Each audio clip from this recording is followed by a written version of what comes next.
Hello and welcome to the Learn English Lab. I'm Mike, and I'm joined today by Sarah, our travel expert. It's great to be here. We're diving deep into something we all face packing for a trip. Whether it's a quick weekend getaway or a month exploring a new country, packing can be, a bit of a challenge. Oh, it definitely can. And it's something that I think a lot of people stress about. They want to make sure they have everything they need, but they also don't want to overpack. Right. You don't want to end up with a suitcase that weighs more than you do. So today we're going to share some tips and tricks to help you pack like a pro. Yes. From planning your outfits to choosing the right luggage, we've got you covered. Okay, so let's start with the basics. I have to admit, I used to be pretty terrible at packing. I just kind of throw everything in my suitcase and hope for the best. Oh, I think we've all been there. But I've learned over the years that having a good packing list can make a huge difference. Absolutely. It keeps you organized and helps you avoid overpacking. So how do you create this packing masterpiece? Well, start by considering your destination, the length of your stay, and the activities you have planned. So, for example, if you're going hiking, you'll need to pack different clothes than if you're going to the beach. Exactly. Once you have a clear picture of your trip, start listing out everything you'll need, from clothing and toiletries to electronics and medications. This is where I tend to get carried away. I start thinking about all the what-if scenarios and end up packing for every possible situation. I know it's easy to overpack, but here's a pro tip. Lay out all the clothes you think you'll need, then put half of them back. Seriously. Half. Trust me, you'd be surprised how much you can get away with. And remember, you can always do laundry on your trip if you need to. That's a good point. And layering is key, right? Instead of packing a bulky sweater, I could bring a few lighter layers that can be mixed and matched depending on the weather. Absolutely. It's all about versatility. Okay, so we've got our clothing strategy down. What about toiletries, shoes, gadgets, all those things we tend to overpack? Let's start with toiletries. Travel-size bottles are your best friend, especially if you're carrying on your luggage. If you also use those reusable travel containers to decant your favorite product. Exactly. And if you're looking for the ultimate in compact and leak-proof toiletries, check out solid options like shampoo bars and conditioner bars. I've seen those popping up everywhere. They seem pretty cool. They are. They're perfect for travel. Now, for shoes, I'll admit, I'm a shoe addict. Who isn't? But when it comes to packing, you have to be strategic. So how do we choose wisely? Think versatile and multifunctional. A pair of comfortable walking shoes that can also be dressed up for dinner is a must-have. Good point. And wear your heaviest pair during travel to save luggage space. Smart. That frees up so much room. Don't forget shoe bags to keep your shoes separate from your clothes and prevent dirt and scuffs. Those are essential. Now, what about all those other items that tend to clutter up our suitcases? Gadgets, books, all the random stuff. This is where we need to be ruthless. Ask yourself, do I really need this item on this trip? If the answer isn't a resounding yes, leave it at home. Less is more? Precisely. Packing light is the key to stress-free travel. And remember, you can always buy essentials at your destination if you realize you've forgotten something. Okay, so we've got our packing list dialed in. We're thinking strategically about our wardrobe, and we're embracing the less is more philosophy. What's next? Luggage choosing the right bag is crucial. But there are so many options out there. How do we know which one is right for us? It depends on your travel style and the type of trip you're taking. Backpacking through Europe, a durable and ergonomic backpack is your best bet. Jetting off to a business meeting. A sleek, hard-shell suitcase is the way to go. And speaking of travel, we have to talk about airline baggage policies. Those fees can add up quickly. Absolutely. Know the size and weight restrictions for your airline to avoid any surprises at the airport. I learned that the hard way once. It wasn't pretty. Then they're packing your essentials, plus at least one complete outfit in your carry-on is a golden rule. So if your checked luggage gets lost, you'll still have everything you need. Exactly. It's all about peace of mind. Okay, so we've covered a lot of ground packing lists, luggage choice, strategic packing techniques. I'm starting to feel like a packing pro already. Me too. But we've got even more tips and tricks to share. Like what? Well, we'll have to save those for after a quick break. We were talking about packing like pros and how to really make the most of our luggage space. Yeah, like those packing cubes you mentioned. I've seen them around, but never really understood the hype. Oh, they're amazing. Seriously. I used to be a skeptic too, but once you go packing cube, you never go back. It's like having little drawers in your suitcase, so you can separate your clothes by a category like tops, bottoms, underwear, you name it. So it's not just chucking things in and hoping for the best. Exactly. It keeps everything so organized and makes it so much easier to find what you're looking for. Plus, it helps prevent wrinkles. Okay, I'm sold packing cubes, it is. Now, what about when you're packing for a trip with different kinds of activities? Like, let's say I'm going somewhere where I'll be hiking during the day, but then might go out to a nice dinner at night. How do I pack for that without bringing my entire closet? Ah, the classic multi-activity trip. It's all about choosing versatile pieces that can transition full day to night. Okay, so like what? Give me an example. Sure. Think about a pair of those convertible hiking pants that zip off into shorts. You can wear them on the trails during the day and then zip off the legs for a more casual look in the evening. That's a great idea. I've never actually owned a pair of those. Maybe I should invest. For top, look for things that can be dressed up or down with accessories, like a simple t-shirt can look totally different with a scarf or a statement necklace. It's all about the accessories. Right, accessories can totally transform an outfit without taking up much space in your luggage. So I should pack a few scarves, some jewelry, maybe a hat. Exactly, a little goes a long way. This is making me think about another thing I always struggle with, packing for different weather conditions. What if it rains? What if it gets cold? What if it's super hot? Like, how do you prepare for everything? Layering is your best friend in those situations. So instead of packing a big bulky coat. Right, instead of a big coat, bring a lightweight, waterproof shell that you can easily pack away if you don't need it. And a small foldable umbrella is always a good idea too. So basically be prepared for anything. Exactly, it's better to be safe than sorry. Okay, all this talk about layering and accessories is making me realize there's so much more to packing than just the clothes themselves. What are some other things people often forget or don't think about? A lot of people underestimate the importance of a good day pack. Oh yeah, I used to think those were only for serious hikers. Not at all. A day pack is so useful for any kind of trip, especially if you're exploring a city or going on day trips. It's so much easier than carrying your whole suitcase around with you. I can definitely see that. Imagine trying to navigate a crowded market with a giant suitcase. Nope, not for me. Exactly. A day pack gives you so much more freedom and flexibility. All right, so we've got our clothes, our shoes, our accessories, our day pack. What about toiletries? Any tips for packing those? Definitely. We touched on it earlier, but travel-size bottles are a must. And you can use those reusable travel containers to decant your favorite products. Right, that way you don't have to bring the whole bottle. And here's another tip for liquids. Always pack them in a clear, resealable plastic bag. That's to prevent spills, right? Exactly. You don't want your shampoo exploding all over your clothes. Oh, that would be a nightmare. And speaking of toiletries, I've been seeing a lot about solid toiletries lately, like shampoo bars and conditioner bars. Have you tried those? Oh, yeah, I love them. They're amazing for travel. They're leak-proof, compact, and they last forever. Plus, they're more eco-friendly, right? Yes, much better for the environment. Okay, so we've talked about a lot of different aspects of packing, but I think one of the biggest takeaways is that it's not just about what you pack, it's also about how you pack it. You mean like those packing techniques we discussed earlier? Exactly, like rolling your clothes instead of folding them. Which I still can't believe actually works. It really does, and using packing cubes to keep everything organized and in its place. As we're talking, I'm realizing that there are so many little things that can make a big difference when it comes to packing. There are. It's all about being strategic and thinking ahead, and it's definitely a skill that takes practice. Well, with all the tips we've covered today, I feel like I'm well on my way to becoming a packing pro. Me too. I think we're ready to tackle any packing challenge that comes our way. So much good stuff about packing. I mean, who knew there was so much to it? It's more than just throwing things in a bag, that's for sure. We've learned about everything from making a packing list to the magic of packing cubes. But let's recap. What are the biggest takeaways here? What do people really need to remember? Okay, so first things first, plan ahead. Don't wait till the last minute to start packing. Think about your destination, what you'll be doing, and how long you'll be gone. Then make a list. Yeah, that list is key. I used to think it was a waste of time, but it really does help you stay organized and make sure you don't forget anything important. Once you have your list sorted, it's time to choose your luggage. Now, this is where I always get stuck. There are just so many options. Don't get overwhelmed, just think about your travel style. Are you going to be backpacking around Europe? Or maybe you're going on a cruise. Different trips call for different types of luggage. Right, like a backpack versus a suitcase. And don't forget to check those airline baggage policies. Oh yeah, those fees can really sneak up on you, so make sure you know the size and weight limits for your airline. Okay, luggage sorted. What's next? Now it's time to start packing. And remember, less is more. You probably don't need as much as you think you do. I'm definitely guilty of overpacking. It's like I'm always worried I'm going to need something that I end up not even using. It happens, but try laying out everything you want to pack and then putting half of it back. You'll be surprised at how much you can actually get away with. And layering is your best friend. Absolutely. Instead of packing a bunch of bulky items, bring lighter layers that you can mix and match. Oh, and we can't forget about packing cubes. Those things are amazing. They keep your suitcase so organized, and they help prevent wrinkles, too. So I can just toss my clothes in there and not worry about them getting all crumpled. Pretty much. It's a game changer. All right, so we've talked about planning, choosing luggage packing, light layering, packing cubes. Is there anything else? Just a few final tips. Remember to pack your liquids in a clear, resealable bag. And don't forget a laundry bag to keep your dirty clothes separate from your clean ones. Oh, and wear your heaviest shoes on the plane to save space in your luggage. Good one.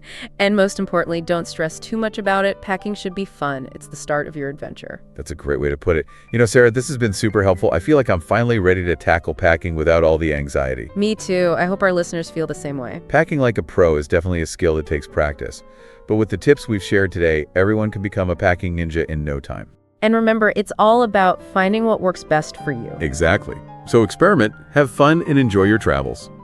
And that's it for this episode of the Learn English Lab. If you liked what you heard, don't forget to like, share, and subscribe to this YouTube channel for more deep dives on all sorts of interesting topics. 22-1.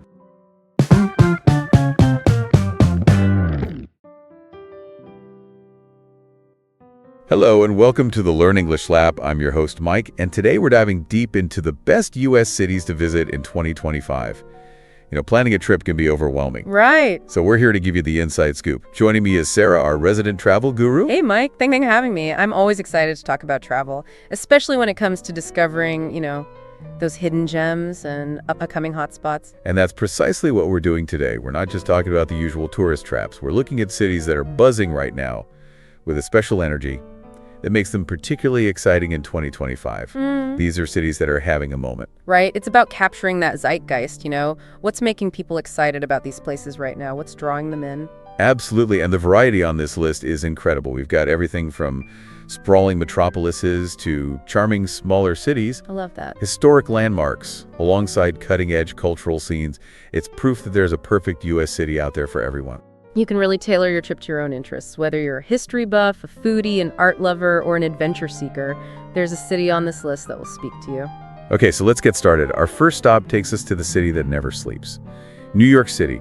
It's a place that's constantly evolving, reinventing itself with each passing season. You know what's fascinating about New York? It's not just about the skyscrapers and the bright lights. It's about the energy, the constant hum of activity, the feeling that anything can happen. This is a city that thrives on change. And that's what keeps it so captivating. I've heard they're even becoming a sports hub now. It's true. Who would have thought? Forget the stereotype of New Yorkers only caring about Broadway. The city's embracing its athletic side in a big way. You've got the Liberty's recent championship win. The Yankees are always a contender.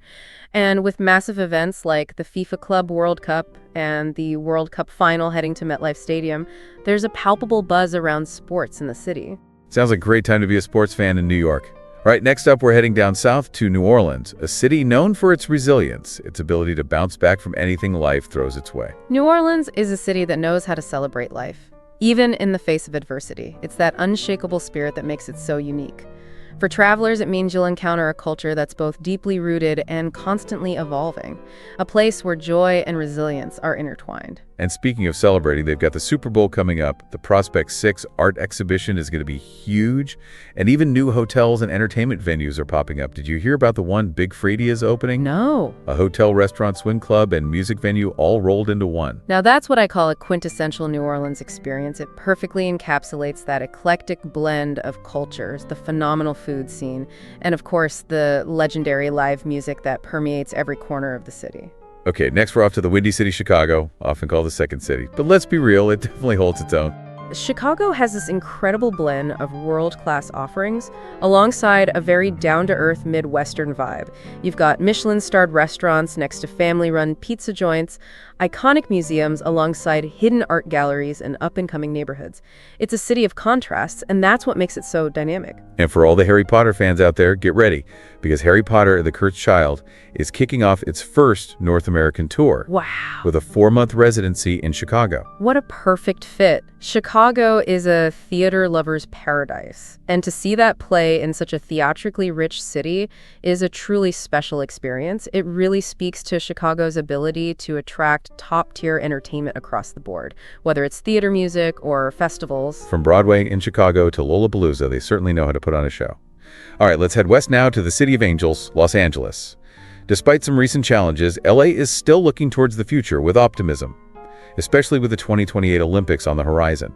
Los Angeles is a city that's always pushing boundaries, always innovating. The Olympics are just one example. You see it in their tech scene, their focus on sustainability, their ever-evolving art and culture scene. It's a city that's constantly reinventing itself, while still holding on to its Hollywood glamour. Speaking of reinventing, the art and culture scene is exploding right now. A new wing at the Natural History Museum, the upcoming Lucas Museum, a brand new campus at LACMA.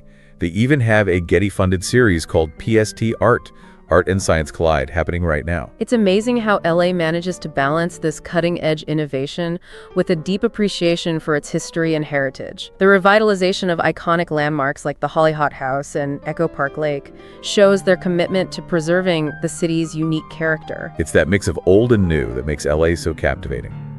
Okay, our next stop takes us to the nation's capital, Washington, D.C. Of course, it's known for its political significance and iconic monuments, but there's so much more to this city. Washington, D.C. is more than just a center of government. It's a city with a soul, a rich cultural tapestry woven from history, art, music, and food.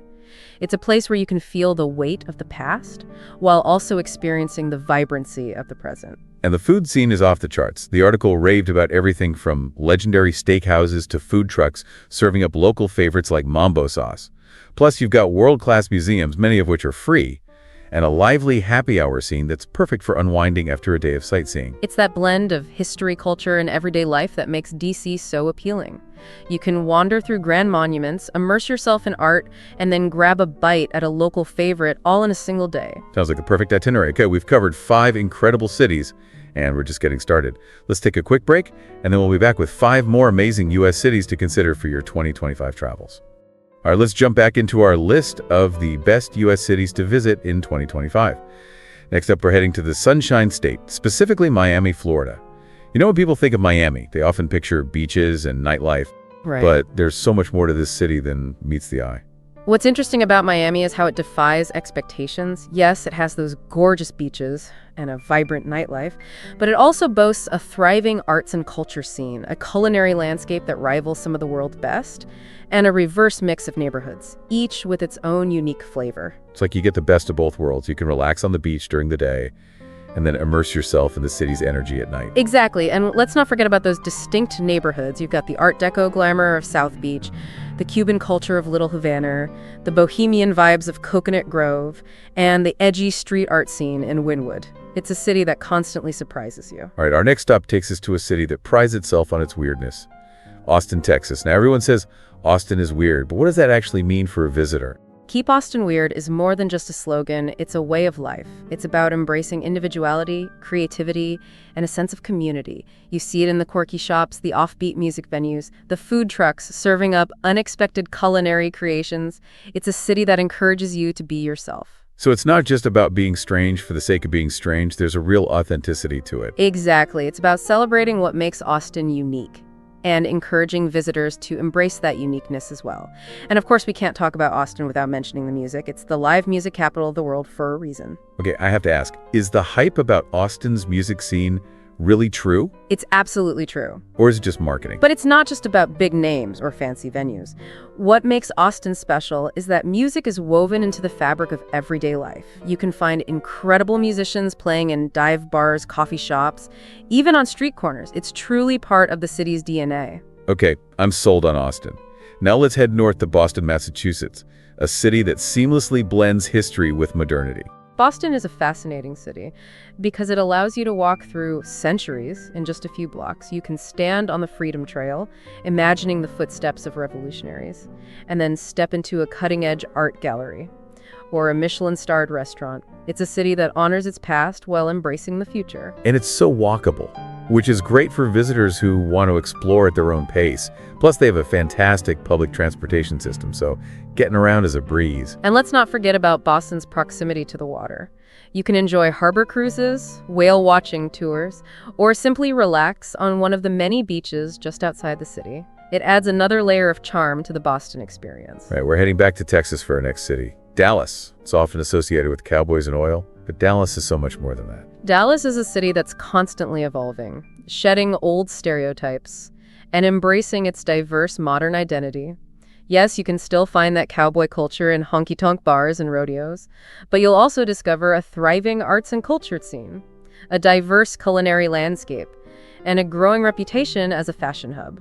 I've heard Dallas has a fantastic food scene, It's true. thanks in part to its large immigrant population. Dallas's culinary landscape reflects its cosmopolitan character. You can find everything from traditional Texan barbecue to authentic Ethiopian food, Vietnamese pho, Korean kimchi.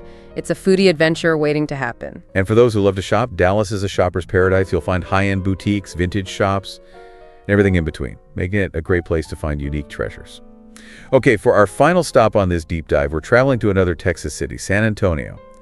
It's a city that's deeply rooted in history, but also brimming with modern energy. San Antonio is a place where history comes alive. You can visit the Alamo, walk the Riverwalk, and explore the Spanish missions that dot the city. It's a window into Texas's fascinating past. And speaking of history, they're getting a new World Heritage Center that will serve as a gateway to the San Antonio Mission's National Historical Park. That sounds like a must-visit for history buffs. Absolutely, but San Antonio is also a city that embraces the present. They have a vibrant arts and culture scene, world-class museums, theaters, and music venues, and of course, we can't forget about the food. San Antonio's culinary scene is a delicious blend of Texan and Mexican influences, resulting in some truly unique flavors and dishes. From classic Tex-Mex to upscale dining experiences, there's something to satisfy every palate in San Antonio. And for those who love to party, San Antonio knows how to celebrate. The city's annual Fiesta San Antonio is a 10-day extravaganza, featuring parades, live music, food, and cultural events. It's a testament to San Antonio's vibrant spirit and its ability to embrace both its history and its modern identity.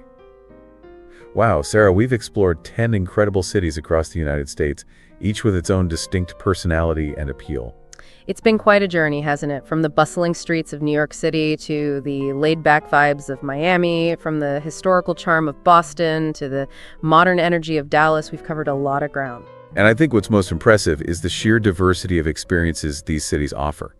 Whether you're a history buff, a foodie, an art enthusiast, or a nature lover, there's a city on this list that's perfect for you. I completely agree, Mike, and I think this deep dive has really highlighted the importance of considering your personal interests and travel style when planning a trip. What might be an amazing experience for one person could be completely different for another. That's a great point, Sarah. So as you're thinking about your 2025 travel plans, take some time to reflect on what kind of experience you're seeking. Do you want to immerse yourself in history and culture? Do you want to indulge in delicious food and drinks? Do you want to explore the great outdoors? Once you know what you're looking for, you can start narrowing down your choices and find the perfect city for your next adventure. And don't be afraid to step outside of your comfort zone. Sometimes the most unexpected destinations can lead to the most rewarding experiences. Who knows, you might discover a new favorite city that you never even considered before. Well said, Tara. This has been such an insightful deep dive. Thank you so much for sharing your expertise with us today. It's been my pleasure, Mike. I always enjoy talking about travel, and I hope we've inspired our listeners to start planning their next U.S. adventure. And to our listeners, thank you for joining us on this journey across the United States. If you enjoyed this deep dive, be sure to like, share, and subscribe to this YouTube channel for more fascinating explorations of the world around us. Until next time, happy travels. All right, we're back and ready to wrap up our whirlwind tour of the best U.S. cities to visit in 2025. We've covered a lot of ground from the East Coast to the West Coast. It's been quite an adventure, hasn't it? And what's really struck me is how each city has its own unique personality, its own rhythm, its own story to tell. I think that's what makes travel so rewarding. It's about discovering those hidden gems, those unexpected experiences, those moments that make you say, wow, I never knew this existed. Absolutely, and I think this deep dive has highlighted the importance of approaching travel with a sense of curiosity, a willingness to step outside of your comfort zone and embrace the unexpected. So for anyone listening who's feeling inspired to plan their 2025 travels, what advice would you give them, Sarah? First, think about what kind of experience you're seeking. Are you drawn to history and culture? Do you crave vibrant nightlife and culinary adventures? Are you looking for outdoor activities and natural beauty? Once you have a sense of what you're looking for, you can start narrowing down your choices. And don't be afraid to consider destinations you might not have thought of before. Sometimes the most surprising places can lead to the most memorable experiences. Exactly. Do your research, talk to people who have traveled to these cities, and most importantly, be open to new experiences. You never know what hidden treasures you might uncover. Well said, Sarah. This has been such an insightful deep dive. Thank you for sharing your expertise with us today. It's been my pleasure, Mike. I always love talking about travel, and I hope we've inspired our listeners to embark on their own U.S. adventures. And to all our listeners out there, thank you for joining us on this journey across the United States. We hope you've discovered some new cities to add to your travel bucket list. Remember, travel is about more than just checking destinations off a list. It's about immersing yourself in new cultures, trying new foods, and creating memories that will last a lifetime. So get out there, explore, and discover the magic that awaits you in these incredible U.S. cities. And if you enjoyed this deep dive, be sure to like, share, and subscribe to this YouTube channel for more fascinating explorations of the world around us. Until next time, happy travels.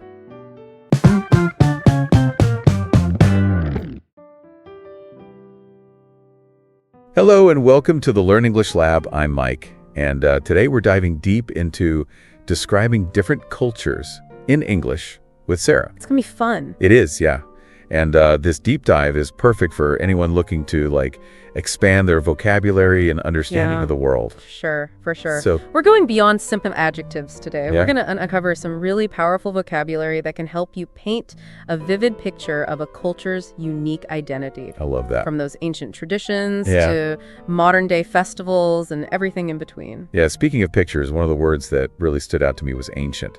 Uh-huh. It's not just about age, is it? It evokes this sense of history and tradition that runs deep. Absolutely. Describing a culture as ancient really does emphasize the weight of its past. Yeah. And it's this reminder that their present is built on centuries, sometimes millennia, of shared experiences and beliefs. That's such a crucial point Yeah. because it helps us avoid judging a culture Right. based solely on our modern perspective. Exactly. We can start to see their customs and practices as part of a much larger, Yes. richer tapestry. And just like a tapestry, cultures can be colorful in so many ways. Yes. Not just literally in terms of their clothing or art, but also figuratively. Colorful implies vibrancy, a sense of energy and life that's captivating. Oh, I completely agree. Like when you think of a Spanish festival like La Tomatina, where everyone's throwing tomatoes at each other, you can't help but picture that explosion of color and energy. Yeah. It's definitely not a dull affair. It certainly sounds lively. And that brings us to another interesting word, fascinating. Yeah, When something is fascinating, it draws you in. right. It makes you want to learn more. It suggests a depth that goes beyond superficial observation. It's that aha moment, right? Yes. When you discover something unexpected and intriguing about another culture, Right. it's what keeps us curious and engaged. But cultural exploration isn't always about sunshine and festivals. Sometimes we encounter elements that might be considered old-fashioned. Right. This doesn't necessarily mean bad, but it highlights areas where a culture's values might clash with more modern viewpoints. It's like when you revisit your hometown after being away for a while, Uh-huh. some things feel comfortingly familiar, Yeah. while others seem stuck in the past. That sense of familiarity can be a powerful way to describe a culture, too. Yeah, It adopes a feeling of belonging, shared understanding, yeah. and a connection to something larger than ourselves. I think we all crave that feeling of belonging in some way. But it's also important to recognize that cultures are rarely monolithic. Right. The words varied and eclectic really stood out to me because they emphasize the diversity and complexity within a culture. Indeed.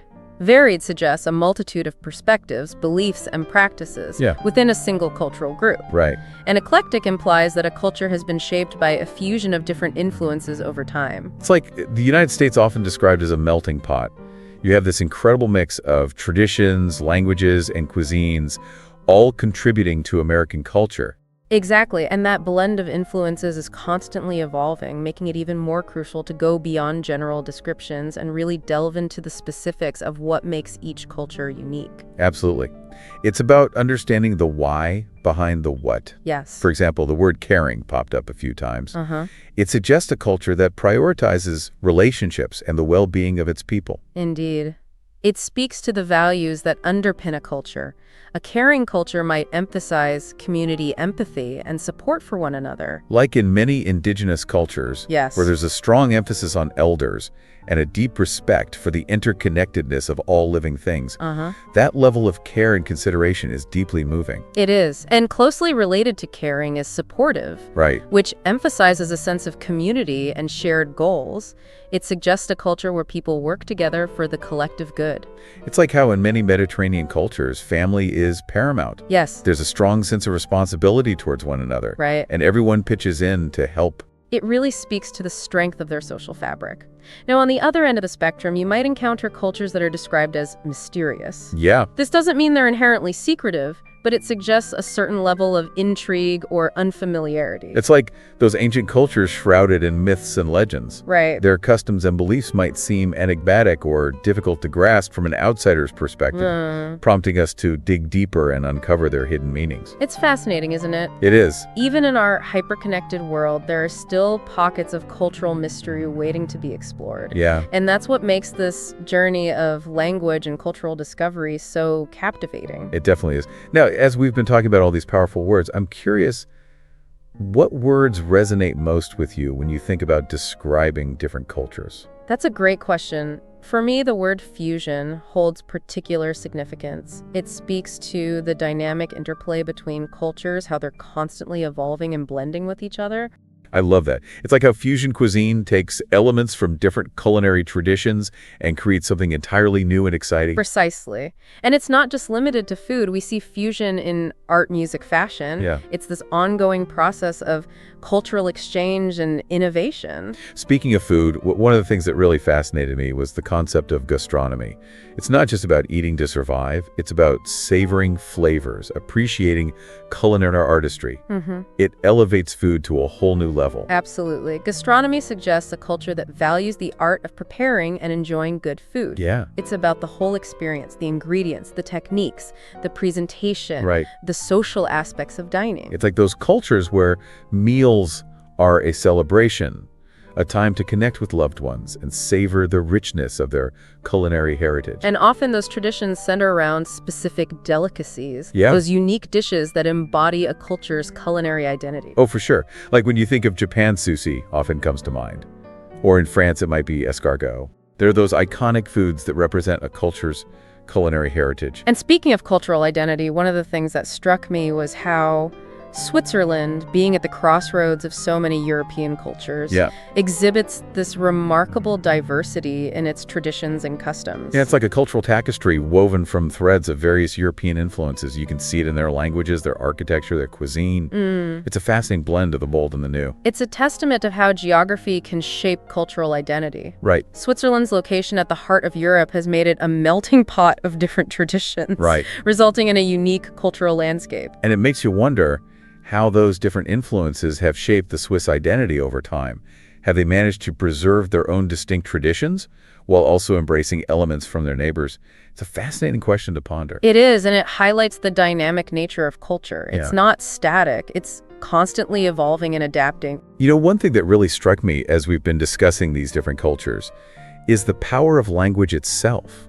It's like a window into a culture's soul, revealing their unique ways of thinking and expressing themselves. Absolutely. Language is more than just a tool for communication. Right. It's a reflection of a culture's values, beliefs, and worldview. Like the way certain cultures have specific words or phrases that don't have direct translations in other languages. Yes. It shows how language is deeply intertwined with cultural context. Exactly. And it reminds us that there's no one right way to speak a language. Right. There are all these beautiful variations that reflect the diversity of human experience.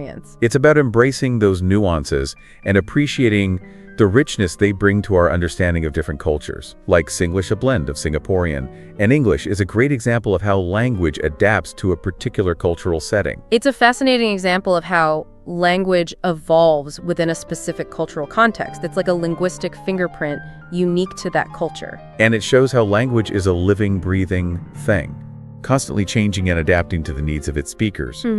Speaking of expressing oneself, we can't forget about the role of music and dance in understanding different cultures. The source material mentioned everything from folk music to ballet to opera, such a diverse range of expression. Absolutely. Music and dance are universal languages that transcend words. They allow us to connect with a culture's emotions, stories, and history on a visceral level. It's like when you hear a soulful blues song from the American South, you can almost feel the weight of history, Yes. the struggles and triumphs of the people who created that music. And when you watch a vibrant flamenco performance in Spain, you're witnessing a centuries-old tradition that expresses passion, pride, and cultural identity. It's amazing how these art forms can transcend language barriers and connect us on a deeper level. They tap into something universal within us, Right. something that resonates with your shared humanity. Precisely. They speak to the common threads that bind us together despite our cultural differences. Now, as we've been exploring in all these different aspects of culture, it's clear that it's a complex and multifaceted topic. What are some of the challenges you've encountered in trying to understand, describe different cultures? I think one of the biggest challenges is avoiding those stereotypical generalizations. It's easy to fall into the trap of oversimplifying a culture, Oh, yeah. but that rarely captures its true essence. It's so true. Every culture is this rich tapestry of diverse perspectives, Yeah. beliefs, and ways of life. We can't assume that everyone within a cultural group thinks or behaves the same way. So how do we avoid those pitfalls? What are some tips for describing cultures in a way that's both insightful and respectful? One key is to focus on specific details and examples rather than making broad, sweeping statements. Okay, so instead of saying like, Yeah, people in this culture are very hospitable, right. you could share a personal anecdote, like, when I visited this country, I was struck by how warmly I was welcomed.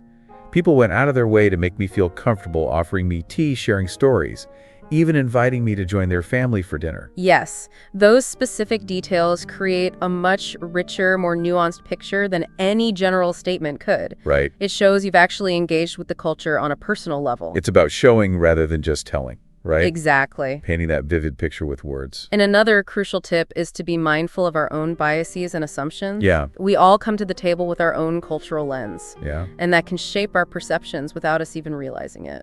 It's tough to acknowledge those biases, but it's so important. It is. We have to recognize that our way of seeing the world isn't the only way. Absolutely. It's about approaching other cultures with humility and a willingness to learn, to recognize that there's always more to discover, more to understand. It's a journey, not a destination, and that makes it all the more exciting. As we wrap up this incredible deep dive, what key takeaways would you like our listeners to remember? I think the most important takeaway is that language is a powerful tool for understanding and appreciating different cultures, but it's not just about memorizing vocabulary. Right. It's about using those words thoughtfully, respectfully, and with a genuine desire to connect. It's about building bridges of understanding, not walls of division. Recognizing our shared humanity while also celebrating the beautiful tapestry of cultures that make our world so vibrant. Beautifully put. The more we learn about other cultures, the more we enrich our own lives and expand our understanding of what it means to be human. Well said. Well, that brings us to the end of our deep dive into describing different cultures in English. Thank you so much for joining me today, Sarah. It's been an absolute pleasure. The pleasure was all mine, Mike. I always enjoy these insightful conversations. And to all our wonderful listeners out there, if you enjoyed this deep dive, don't forget to like, share, and subscribe to our YouTube channel for more fascinating explorations into the world of language. Until next time, happy exploring.